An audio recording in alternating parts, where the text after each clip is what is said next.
Hi, it's Tony Robbins. Happy New Year. Listen, how's your new year coming out so far? I know it's early. It's January 15th, and I thought I'd send you out this little video message because you know what that day means, don't you? January 15th is the cutoff. Statistics show that 95% of the people that actually made a New Year's resolution have already broken it by today. And that's if you even made a resolution. Now, if you're the exception to that, I'm thrilled for you, and I support you, and I say keep rocking it. But if you've missed, maybe I could drop you a quick little message or two here that can help you not only recover, but get way beyond just making some New Year's resolution and make some real lasting change in your life. I mean, think about it. Most people don't even make a resolution anymore. Why? Because they've made them from years and years and years, and they know they're not going to follow through. So after a while, who wants to disappoint yourself? Who wants to be upset with yourself? Why even bother to set a new standard for this year? You know it's going to be the same as last year. If you're the kind of person watching this right now and you've actually opened this email and you haven't shut me off already, then obviously that's not you. So the question is, what is it that makes us even want to make a resolution? I mean, it's an interesting question. Why is it at the beginning of a year we have this tradition? But it goes beyond tradition. It's something inside of us that makes us want to make things better. And I think part of it is the calendar gives us this idea that we can have a fresh start, that we can start from fresh and have this great victory. And it's really, the calendar itself is quite arbitrary. It's wonderful to use it, but if you didn't use it effectively, let's use the calendar to serve you today. Let's just see, what does it really take to make this thing happen? Because there's no denying that inside of you, the only thing that's going to make you happy in the year ahead and the decades ahead is going to be having you have an experience where on a regular basis, you feel like your life is making progress. If there's one thing I teach, and I want to remind you of it, it's really simple. Getting things is not going to make you happy. That's good news in a tough economy. It's a good reminder. It doesn't matter what you get. Doesn't matter whether it be money or opportunity. All those things might excite you for the moment. Even a relationship, as magnificent it may be, might be exciting for a while. But if you don't keep growing, that relationship isn't going to stay exciting. So the secret to real happiness is progress. Progress equals happiness. And if we can make progress on a regular basis, we feel alive. And that's why at the beginning of the year, we get this thing like, okay, I can have this fresh start. I could really do what my soul desires. I could expand. I could grow. I could improve. I could change. Or maybe better than change, I could progress. See, think about that. Progress is an aliveness to it, doesn't it? You don't have to work at changing. People say all the time now, well, I'm working on changing. Don't worry about it. You don't have to work on changing. Change is automatic. Your body's going to change whether you want it or not as the years go by. And no matter how hard you work, there's going to be some changes going on there. The economy is going to change no matter what you want it to do. The weather is going to change. Relationships are going to change. Everything in life is always changing. We don't have to work on change. Change is automatic, but progress is not. So if you want to make real progress, then you really got to look at your life in a different way. You got to say, I got to take control of this process and not just hope it's going to work out like people do who make a resolution. Because really, isn't that what they're really doing at the beginning of the year? They're saying, well, here's my resolutions for the year, and they really basically tell you their wishes. It's their wish list. It's what they hope it all comes together. And then they call it a resolution, but they don't know what a resolution is. When you resolve something, to have a resolution is to resolve it. When you've resolved, this is how it's going to be. That's when you cut off any possibility except the thing you've committed to. It's like the old adage, if you want to take the island, you burn the boats. Because when you burn those boats, there's no going back. You're going to find a way to make things work. And most people, they're stating what they hope will come together, and if it doesn't happen, then they're disappointed, but they're not too disappointed because they're not too vested. What does it take to successfully create a lasting change in your life? To not only have a New Year's resolution you follow through on, but really have a lasting change? Well, the first step for lasting change is very much like making a New Year's resolution. Fundamentally, it's the same. The first step is you got to have a vision for what it is you really, truly want. Not what you think you want or what you should have. I mean, what are most people's New Year's resolutions? I'm going to stop eating sugar. I'm going to stop smoking. I'm going to lose 10 pounds. The problem with that is it's not very inspiring for most people. It's not telling you what you're going to get. It's only what you're not going to do. And it's kind of hard to have you move forward with that. A vision is about what you're here to create. A vision that really works is one that excites you. If you say, well, my resolution, my goal, my outcome for this month, this week, this year is to lose X number of pounds, that's okay, but it's not very compelling. It has to be a compelling vision. It's got to have something that has the power to pull you, not something you have to push yourself to do. Those are two different kinds of motivation. Push requires willpower, and willpower never lasts. What will last is pull. Having something so exciting, so attractive, something you desire so much that you have a hard time going to sleep at night and you get so up early in the morning to rock it and take it to the next level. That's what you're looking to create. And that isn't easy to get. But one of the reasons we do seminars and events and we say, why do that? Why not just read a book or something? Is because when you get in an environment where you're with people that are being put in a peak state, like when you're going to a sporting event, if you watch a sporting event at home, it might have a certain level of excitement. But when you're in a stadium with 50,000 people, suddenly it has a whole different level of intensity. And we feel that. And the bottom line of our follow-through comes down to our emotional intensity. In a different state of mind, you're going to come up with a much better and a more exciting vision than if you're sitting on the couch going, okay, what are my new resolutions for this year? And you're doing it the morning after the new year has started and you're a little inebriated and the football game's on in the background. Probably not going to have the power of focus there. Probably not going to have the power of the energy to create something that's going to pull you for this year. And you got to do that. So it's got to be a vision that's compelling. Something that it's going to be a gift to make sure that it happens. And also, along with that compelling vision, you got to have strong enough reasons that you're going to follow through when the going gets tough. That's one of the biggest things missing for most people. They say, this is what I want to do. It's not very exciting. It's not very compelling. But most importantly, they don't have strong enough reasons to push themselves through what's going to be necessary to get that dream, to get that goal, when the inevitable challenges come up, when you're starving, hungry, and you're trying to go on a diet, right? When you got no time and you're stressed out and you haven't worked out still, and that's what you're supposed to do. When the economy gets tight and what you thought you're going to do doesn't work, and so you give up on the goal instead of finding another way to get there. You don't let the fear take you over if you've got strong enough reasons. Those reasons can be positive, or those reasons can also be negative. They can be, if I don't do this, this is what's going to cost me. And if I do this, this is what I'm going to gain in my life. Reasons come first, answers come second. If you get a compelling vision and you got strong enough reasons that will push you through the tough times, you're going to do things other people don't do. Instead of collapsing, even if you get off target, you won't go, oh, I blew it. You'll get right back on target, make the change, make things happen. And I know you've done this in many areas of your life. Just think about it again. I'm not teaching you something really new here today. I just want to remind you of what your soul knows. You got to change, you got to improve, and you got to go through a simple process fundamentally to make that progress. First step, vision that's compelling. Second step, make sure that there's strong enough reasons to follow through. Third step, you got to review it and feel it every day.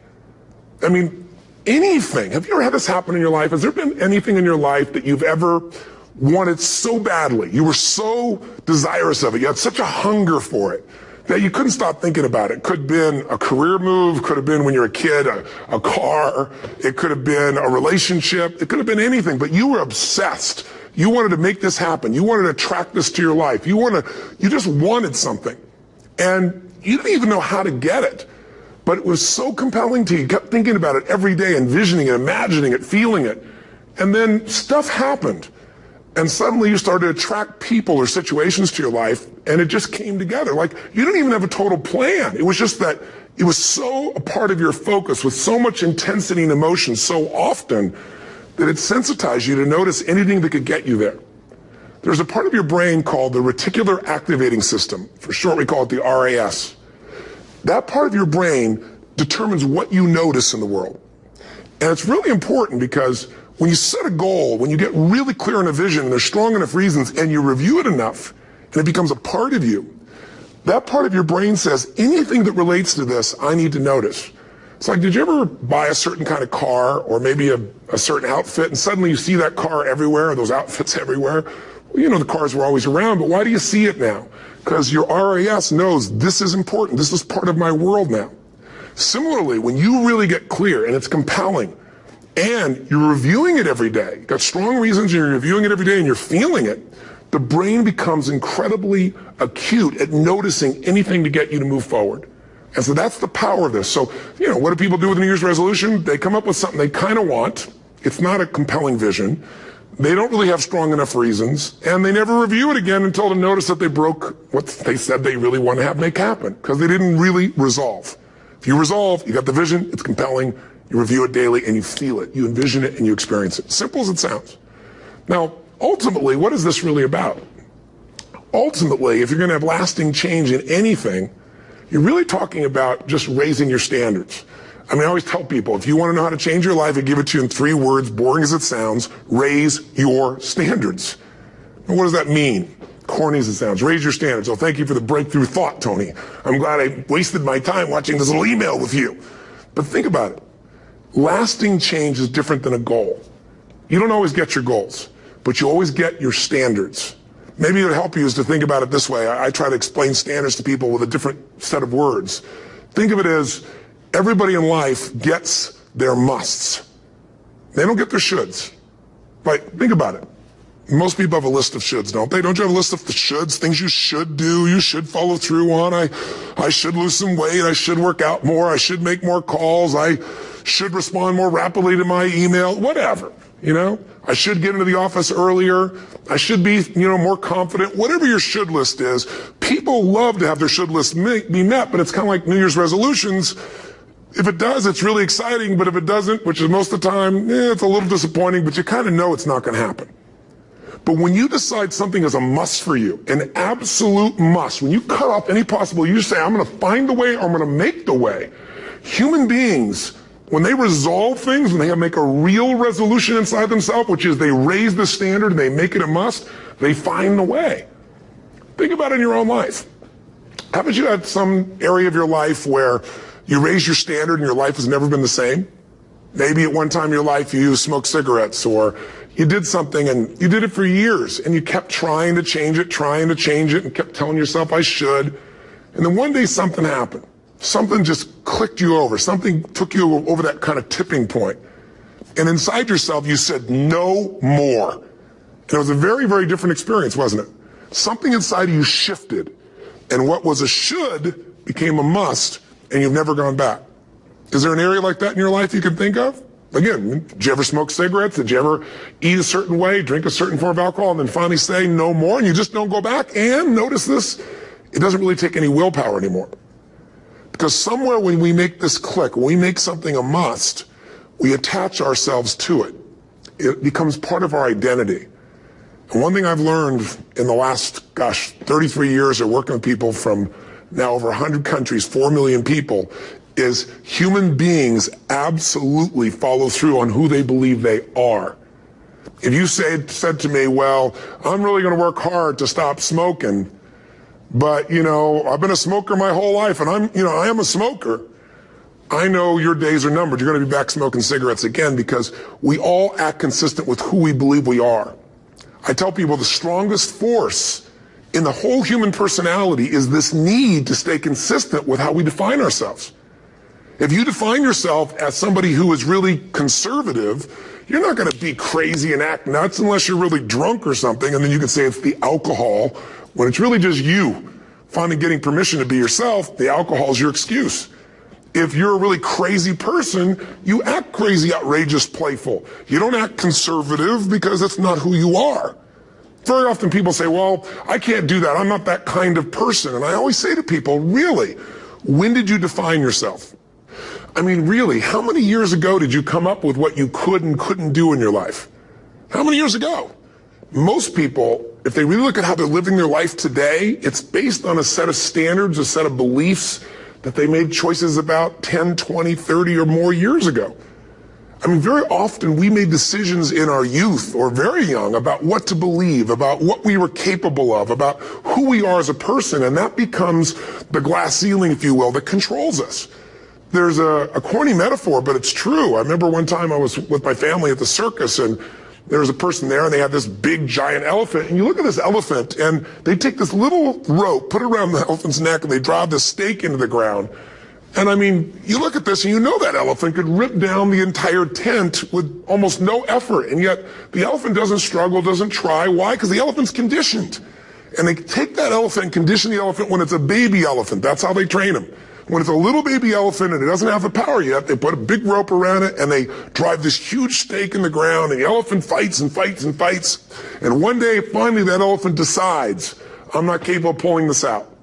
And once that becomes the definition of an identity of anyone, an elephant in this case, they don't even try anymore. It's just who I am, that's how it is, that's just the way it is in my life.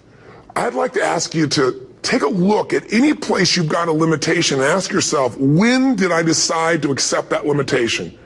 And you may not even see it as a limitation. You might see it as just that's who I am. But so often in our lives, we've adapted to be a certain way so that we don't fail or so that people will like us or respect us, but it's not necessarily who we are. Joy comes when you're spontaneous. It's really hard to be truly happy when you're not being yourself. And most of us have no clue who we are. And so a big part of my work, if you've ever been to an event, you know, is to get people to do things spontaneously without thinking, because that's when the real you shows up. That's when the energy comes alive. And when you do that, when you start to connect to your true nature, suddenly there's energy available for you to set a higher standard for what you want in your life. That's what this is really all about. And when I talk about standards, when I talk about, shoulds versus musts, think about your own life. I know there have been areas in your life where some point in time you just shifted and you raised the standard and your life changed. Because whatever people have their identity attached to, they live. We live who we believe we are. That's just how it works. It's just kind of like, I'll give you an example. Look at your physical body. Your physical body today is an absolute reflection of only one thing, not your goals, not your desires, but your standards. The identity you have for yourself. If your standard is you're an athlete, then there's a certain amount of strength, a muscle tone, and energy that's available in your body on a regular basis because that's who you are. And so you do whatever's necessary to maintain that identity. Again, the strongest force in the human personality is this need to stay consistent with how we define ourselves. Because if you don't know who you are, you wouldn't know how to act. Once you lock in on that identity, your brain finds a way to keep you there. If you say, man, I'm overweight, I've always been overweight, I'm big boned, and that's the story you got, then you're going to always find a way to get back there. That's your settling point. That's your identity. That's where things lock in. If you see somebody who's in really great shape, you ask them, do you work out? You know the answer. Yes. How often? And they'll tell you 3 times, 4 times, 5 times a week, whatever. In a seminar, I'll ask people, who here works out at least 5 days a week? And I'm stand up. And you look around that room, and you know that they work out 5 times a week because you can see their body. You don't just get a result without some kind of action, without some form of ritual. Ritual meaning actions you do consistently. Now, do you think those people that are out there working out 5 days a week, do they have more time than you do? Or I have, or anybody else? Of course not. Is their life less busy? Of course not. It's just a must for them. They must work out that way, and they've made that turn and their life changed. So I'm not saying you have to work out 5 days a week. I'm just saying whatever you really want, wants don't get met consistently. Standards do. Whatever you identify, this is who I am. And so it's not so much about changing your identity as there's expanding it. Deciding that, instead of your goals to lose 10 pounds, which is not compelling, what if your vision was to get back to my fighting weight?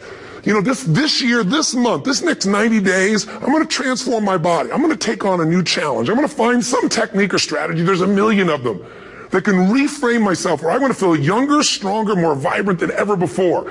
Here's my reasons. Because I want the energy to really make my life work. Because it's tough out there, and I want to be stronger than I've ever been before. I want to go in front of the mirror, and if I'm naked, not, want to laugh. I want to look there and take a good look and go, yeah, I'm proud of whatever I see there. Whatever it takes, something's going to make you laugh, smile, something's going to tease yourself, but something's going to move you to another level. If you identify yourself in a new way and you own that every day, and that becomes the standard of how you live, you'll find the way to make that standard real. Money's the same way. Think about it. It doesn't matter what's happening, quote unquote, in the marketplace. People that make money find a way to make money no matter what, don't they? I mean, most people's standard is to pay their bills. So that's what most people find a way to do, even when economic times get tough. Most people, if that's their absolute standard, they find a way. Some people's standard is pay their bills most of the time. And so most of the time they do. Some people's standard is not just to pay their bills, but to take care of their family and maybe even some of their friends. And they find a way. In fact, you know, some people may be in a family where they don't have enough money. They barely have money to pay their bills. They work their guts out. And then somebody, their mother, their father, somebody else, their sister gets ill, and there's not enough money to take care of it. Nobody else has money in the family. They don't either, but they find a way to get that money to take care of their mother or father, don't they? And pay their bills. They never could do it before. Why? The situation made them raise their own standard. And not everybody does that. Somebody else in the family might have money and still not take care of their mother. It all comes down to the inner game, my friends. Changing your life is a change in the inner game. The outside world you can't control, but you have absolute control over this one if you learn the dynamics of what shapes you. And identity is one of those simple, clear, fundamental basics that if you start to shift it, everything else will shift in your life as well. Some people, by the way, have to have more than enough money to do what they want, when they want, where they want, with whomever they want, contribute the way they want. And if that's their must, they find a way. I know that sounds overly simplistic, but it's true. You know, somebody once said you could take all the money in the world out of the hands of everybody, out of all the wealthy people in the world who are really successful, give it to other people. It wouldn't take too long. Those people would have it back in their hands. It's not because they're manipulative. It's because they have a standard. Some are manipulative, don't get me wrong, but they got a standard of what they're going to find a way to make happen. I'm just simply saying to you, take those 3 magic words and live them. Raise your standard. And if you really want to do it, then I'll tell you the most important secret. Have you ever done this? Have you ever told yourself you're raising your standard? Okay, I'm going to go make this happen. I'm going to go make this much money. I'm going to transform my kids. I'm going to create the ultimate relationship in my life. I'm going to transform my body, whatever it is. And then you don't have strong enough reasons and you don't use it. You don't follow through. It's because you didn't back up your standards with what makes those standards real, and that's rituals. Rituals are where the power is. Whenever we do our Robbins results coaching, and we say Robbins equals results, the way we get results with people, it's the same way if you listen to my Ultimate Edge program, or back in the old days, Personal Power, or if you went to one of my seminars. You know what I do is I take these huge challenges you got and we break them down into little bite-sized steps. Little things you do each day that after you do them, you get so much momentum that it's easy to succeed. You're not overwhelmed. You have these victory day after day after day on little things. If you went to Ultimate Edge, I'm sure you learned about the hour of power, or the 15 minutes to be able to be fulfilled, or 30 minutes to thrive, where you literally just condition your body and emotion with a couple little rituals. So it doesn't matter what's going on in your world. You feel that strength, and it's not fake. It's not some pump up. It's coming from inside you, and it works. Rituals define us. See, all the results in your life are coming from your rituals. They start with a standard and then have rituals that follow it up. Like, for example, if you are where you want to be physically, you have very different rituals than if you're not where you want to be physically. If you're overweight, you and I both know you got a different ritual than if you're physically fit. Completely different. You get up in the morning, what's the first thing you do if you're fit? Your shoes are there, you roll over. Doesn't matter how you feel, you put on your shoes, you lace them, you start walking, or whatever that ritual is. If you're overweight, you roll over and you have a very different ritual. You might roll over several times to turn the alarm clock off. You go in and get your mocha, smocha, whatever, special coffee. You stop by at Starbucks, whatever the case may be. You have your nice sugar muffin. It's supposed to be really nice for you. Whatever you do, it's a different ritual. If you have a great, passionate relationship, you have very different rituals in how you come home than if you have a lousy relationship. When you come home and the first thing you do is you're tweeting somebody, or you're emailing, or flipping on the news, or you don't even come home. What are the rituals? Whenever I study people that are successful, what I look for is what's the standard they hold themselves to, and then what are all those little rituals that add up? Because think about it. Success and failure are not giant events. They don't just show up. You don't just suddenly become successful or suddenly have this cataclysmic event that makes you fail. It may look that way, but failure comes from all the little things. It's failure to make the call. It's failure to check the books. It's failure to say, I'm sorry. It's failure to push yourself to do things physically that you don't want to do. And all those little failures day after day come together until one day some cataclysmic event happens and you blame that. That event happened because you missed all the little stuff. Do you agree with me? And success, by the way, is not some overnight event. It's all these little things Success is having a vision. Success is making it compelling. Success is really seeing it and feeling it every day with strong enough reasons. Success is feeling the sense that I'm here to grow and I'm here to give something to the world more than just myself. Success is caring about other people. Success is calling and saying, I love you in the middle of the day for no damn reason. Or sending a note. That'll change your relationship. Have a ritual of something funny, playful, or a surprise you do. How many relationships are dead today because they have no surprise rituals anymore? You need to have some rituals, some cool things you do that nobody else does that gives you a better life than anybody else has. All the little stuff. That's where success comes from. In business, it comes from delivering more than anybody could imagine. All those little things add up. People go, wow, that's who I want to do business with. It's true in any area of your life. So if you look at somebody who's really successful and you think, wow, I mean, they're so amazing, they're such a genius, you got to dig underneath and you got to remember something. People are rewarded in public for what they've practiced for years in private. Myself and my business people say, how do you get up and speak and you have no notes and you go for 3 days and nights and the room is like, everybody's wired and it's incredible. It's like a rock concert. How do you do that? How do you have that confidence? Oh, and you know, it's not confidence, it's experience now. But I did so much behind the scenes and I still do to make things right. I mean, how many people would know that since the time I was 17 years old, before I walk out on stage, still do to this day, wouldn't need to do it, but I still do it, I never walk out there without being in an absolute peak state of mind. You know, there are days my back is hurting, my throat is hurting, or I may have had a challenge, or my father passed away, and I've still got to deliver for these people because my standard is give my all every time. Every event has to be better. Talk to anybody who's been to our events for 5, 10 years, some of our trainers, and I'll say, I don't know how he does it. He always finds a way to make it better. That's not an ego thing. That's a standard in me. I have to find the way. And my ritual, though, is I prepare, I think, I gather new information, I figure out how to put something across better. What do people need? I spend time with our customers. I see what's going on. And before I get on stage each time, I have this little ritual to put myself in a state of mind.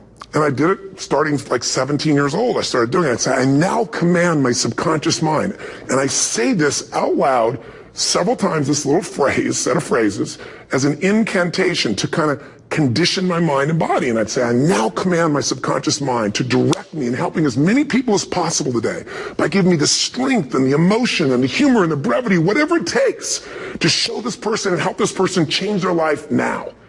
And I started that with a person when I worked with people one-on-one, and I would do that for 45 minutes driving in my Volkswagen to go serve and coach somebody for the first time.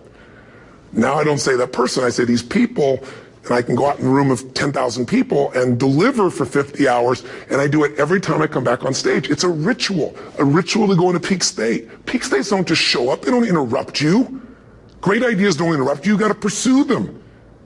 I talked to Michael Jordan, I'll never forget, at the peak of his career, and got to watch his final game, saw him backstage and spent some time with him, and it was a pretty exciting time. He was the greatest basketball player I think that ever lived and has ever lived.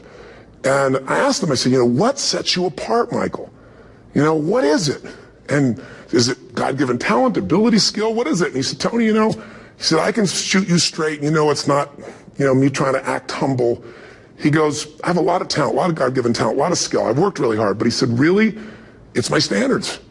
He said, every day I demand more from myself than anybody else could humanly expect. I'm not competing with somebody else. I'm competing with what I'm capable of. Magic formula. Because most of us lower our standards. Why? Because who you spend time with, my friends, is who you become. One of the biggest reasons I started going to seminars when I was like 17 is I had nobody around me as a great role model. I could read about somebody, but being around people, being in that environment was very different. Finding a way to go to work with someone who lived that standard of life was very different. You get around people with low standards and you compete with it. You don't need to compete with it. It's like, okay. I mean, remember Jerry Springer? I don't know if he's still in the air, but you know, I remember he used to get people on the show and I thought, where would he find these people? And why would people watch? I'll tell you why they watch. They watch these people and go, my life's still pretty darn good compared to that person. Look at them. You don't have to change your life. All you have to do is find somebody with a lower standard and you'll feel good about yourself. But if you feel that good feeling, it's an illusion. The only thing that's going to make you happy, my friend, and this year or any other, is to step up. It's to raise the standard. It's to discover what you're capable of and feel that incredible power of pushing through whatever's holding you back and get to the other side of more of your true self. That's what this game's all about. And look at the best in the world in anything. Tiger Woods, what's his vision? To win golf tournaments? No, to be the best that ever lived. That's his goal. That's his vision. But here's what's interesting. He backs it up with rituals. If you just have a vision and you don't have the rituals, stop lying to yourself. His rituals are, he started doing things nobody did before. He went and started lifting weights. Golfers lifting weights? No way. He went out and he changed his swing when he was the best in the world, because he realized in order to be the best that ever lived, he was going to have to change his swing. If you know anything about golf, you don't change your swing when you're the best. And he went and retrained himself because he has different rituals than other golfers. Now many people are modeling his rituals to get better. It's amazing. You know, you look at somebody like Michael Phelps, the 2008 swimmer, won 7, only 2 people I think in history, if I remember correctly, that have gotten 7 gold medals in one session. And here's a guy, he's got number 6 under his belt and he's exhausted and he's going in for that final swim. I'm sure you remember. And how does the guy win? By 1/100th of a second. Do you think that was some massive skill that got him over the top? Or was it a standard that says, this is who I am? I am the champion. And no one is taking this from me. And somehow in those final milliseconds, 100th of a second, he pushed himself just beyond his competitor. But you know about Michael Phelps? What allowed him to be able to push beyond that moment is his rituals. Go study the guy. Most people who swim have these unbelievable workouts. He does 2 and 3 of those workout sessions a day. All the other swimmers in the beginning thought he was insane. You're going to overtrain, you can't do that, it's not physically possible. But he had a standard and the rituals to back it up. So here's my final message to you, because I've gotten carried away. I thought I was going to send you like a 5-minute message, but as you can see, there's no script here. It's just me going a little crazy with you. But I want to really see you get what you want this year. Don't let this year be like last. And if last year was great, still don't let it be that way. Raise the standard. If your life is perfect and extraordinary, you darn well know you're not going to be happy unless you keep making it better. That's what makes us feel alive. It's not what we get that makes us happy. It's who we become and what we're able to give because we become more. That sense of contribution is what creates the deepest meaning. So here's my assignment for you, if you want one. If you want to go from conversation to some action, here's a simple thing to do. What's an area of your life right now that you really want to improve? What's an area that's important to improve? If your body's great, how about your career? If career's great, how about your relationships? Intimate one especially, or your kids, or your relationship with your creator, your spiritual side of your life. Or is it your finances? Figure an area that really matters. Decide on that area. Number 1, write down what your life is like in that area right now as specifically as possible. So you might say, well, I'm 13.5 pounds overweight, whatever the weight is, whatever the situation is, or my body fat's like this, or I wake up exhausted in the morning, and you write the truth of where you are right now. So you're real clear. Or I'm not in a relationship. I say I want a relationship, but I'm not in one, and I don't seem to find them. All the good ones seem to be gone is my belief. And I really do want one, but I don't have it. Whatever your definition. Or I'm in a relationship, and God, I wish I wasn't in a relationship. I'm planning my escape. Wherever you are. Or I have a wonderful relationship. We love each other, but there just isn't enough passion.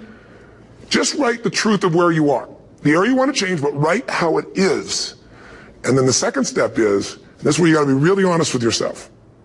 What are the rituals that have put me there? Because whatever results you're getting, even if you don't like the results, there's some rituals that are keeping you in that place. There's some rituals of what you eat or don't eat, how you move or don't move, how you sleep or don't sleep. There's some rituals in the lack of variety or spice or energy or focus in an area. There's something you're doing, and it's usually not one thing, it's a bunch of little things that you kind of do consistently whenever you think about getting in a relationship, whenever you think about working out, whenever you think about money. You get yourself in a state of overwhelm. You start thinking about all the things you can't control. Just write down all the rituals you have, and then here's the third step. What do you want? What's your vision? And be really specific. I want to be my fighting weight. I want to be the strongest I've ever felt. I'm going to turn my, whatever it is, be specific. And then, last step, number 4, what are the rituals that'll get you there? What would you need to do differently each morning if you're going to be that kind of energy, that kind of strength? How often would you work out? What days would you work out? What time? A ritual is something you do consistently, usually at a specific time, so it becomes automatic. Let me tell you something. Willpower doesn't last, but rituals can last a lifetime. I bet you have some rituals in your life right now you've been doing for years, even though some of them don't serve you. I'm just saying, wake yourself up. If you want a new year and a new life, you don't need to start on January 1st. Start today. Start with this little video. And just begin to see what happens and see how easy it is to just do a few little rituals. Don't do them all, just do 2 or 3 new things. And you know what happens? You'll get momentum. Because once you discipline yourself in one area of your life, you feel yourself doing it in other areas as well. And I always say something that my original teacher taught me. I always remind people, there's always 2 pains in life. There's the pain of discipline, or there's the pain of regret. And discipline weighs ounces, as my friend Jim Rohn taught me. Regret weighs tons. You don't have regret. So right now, what do you want to change? What's it really like? What are the rituals that got you there? That'll take a little homework. If you're not sure, ask the people around you. They'll tell you what your rituals are. What do I really want in depth? What are the rituals that'll get me there? And then get yourself to start a few of those actions and lock them in place. If I can help you in any way, we're here as a company to support you. Come have an event with us. Come to Unleash the Power Within or Master University, or get a coach. You can get a free coaching session if you call our company and click on something on this. We'll probably have something on it, or get a product. Or don't do anything with us, but do something with somebody, starting with you.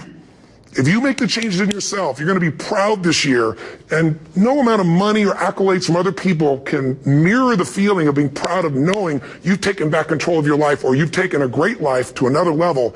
Because once you do that, you have something you can give other people, whether it be your kids or your friends or your family. And ultimately, that's what life's about. So thanks for listening. I don't know how long I went here, but I hope this has been helpful for you. I just thought it's a new year, and I want people to be able to truly create a new life. And until I see you again, hopefully soon, or get the chance to meet you, live strong and live with passion. And of course, God bless you. Happy New Year.